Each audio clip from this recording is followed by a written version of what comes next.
The DJI Mini SE is out, but you are likely not going to be able to get it. And you are probably wondering why, so watch the video to the end and I will give you the full explanation. This morning I got information from a good friend of the channel, Jasper Allens, that the DJI Mini SE was spotted in a DJI store in Malaysia. Jasper is pretty well connected into the industry, and this time he actually beat Osita LV, so maybe he should change his Twitter handle to Jasper LV. So credit should go where credit is due. Twitter account as well as a new created group around the DJI Mini SE is of course linked in the description below. Despite previous rumors about getting the new updated remote control for the SE, this is not going to be true.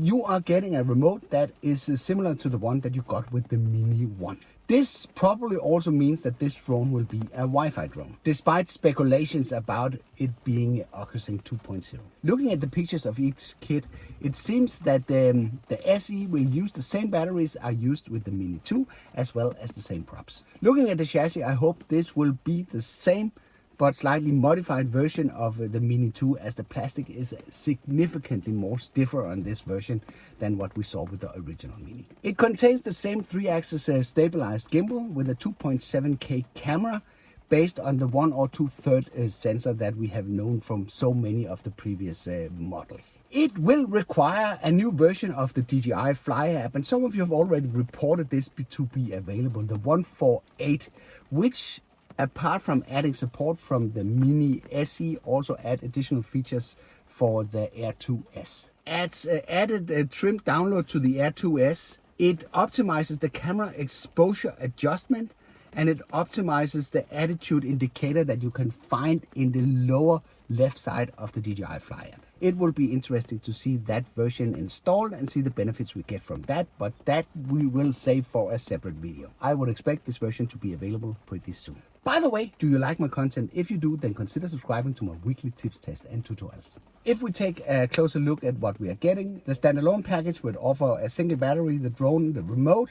It will offer the 3 connection wires to connect the phone to the remote that we know, supporting all the available platforms, and some charging cables as well. There are no chargers shown on the picture, so I wonder if they have left that one out to cut cost. If we look at the Fly Mode combo, they will add additionally 2 batteries and the same hard case as we knew from the original Mini 1. And because they have decided to use the Mini 2 props, I don't expect any problems using a case like that in terms of deformation of the props that has previously been reported with the Mini 1. The drone will on paper have a flight time of 30 minutes. We know this is probably not going to hold up in real life, but it's still fantastic to have that much flight time in this nice, tiny 249 gram package. Taking a closer look at the website that has listed this drone, we actually see that it includes gesture control and smart return to home. The gesture control, we have seen that in the past with previous models where you could do all sorts of and make the drone do stuff.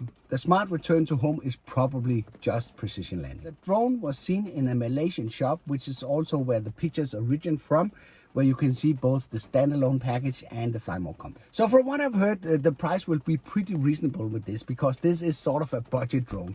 So this will clock in around $300 or so for the standalone model, and probably maybe $50 or $60 more for the Fly Mode combo. Not everybody is going to get this, as I claimed in the beginning. And why is that? That's because DJI has decided only to release this in limited areas of the world. It's actually not supposed to be sold in Europe, with exception of Russia and in the US. So I don't really know why it popped up in Walmart in some of the earlier leaks that were floating around out there. But this is the official statement that Jasper has been able to retrieve from DJI. So I will just write that one here so you can read where it will be available. But it seems DJI is targeting a different market with the DJI Mini SE.